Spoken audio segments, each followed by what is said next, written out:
Well, I would say that a Montessori program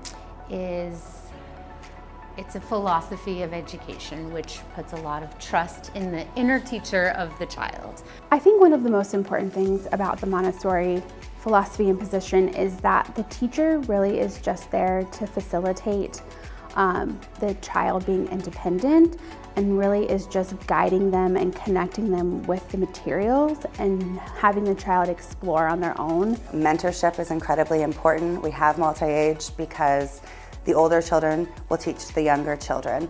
The younger children will look to the older children for guidance. Sometimes the younger children will teach the older children because that's how society works, is we don't just stick with one group of people.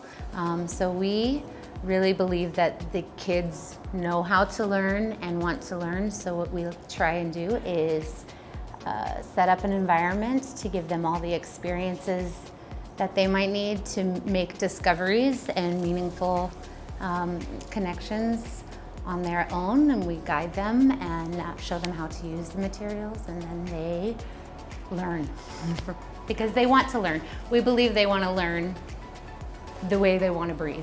They know how. I think the most important part is the individualization and letting each child work at their own pace, and being able to work with the child one-on-one is the most important aspect. That is different than a more traditional style where the whole class is kind of learning at the same time. Montessori is really focused on each individual child. In a traditional classroom, usually you have all of the children sitting and doing the same thing at the same time, and it's very teacher-directed.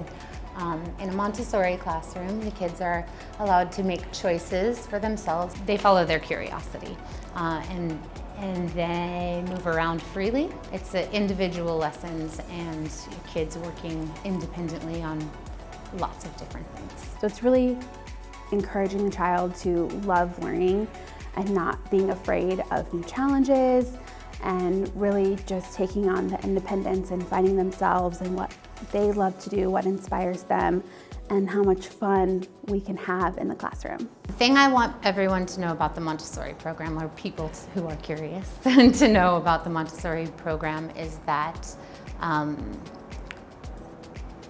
as much as it is a really great avenue towards academics, it also educates for peace and the future and the respect that is given to the children, and that the children learn to give to their peers and their environment and themselves. This is an incredible opportunity for the children and the families of Lawrence, and for, quite frankly, the teachers, because we get to give access to children and families that would not traditionally have access to a Montessori education. Maria Montessori intended for her method to be used publicly, and so that parents could go to work and children could have a really wonderful, developmentally appropriate education. And so to be able to offer that in Lawrence is really awesome.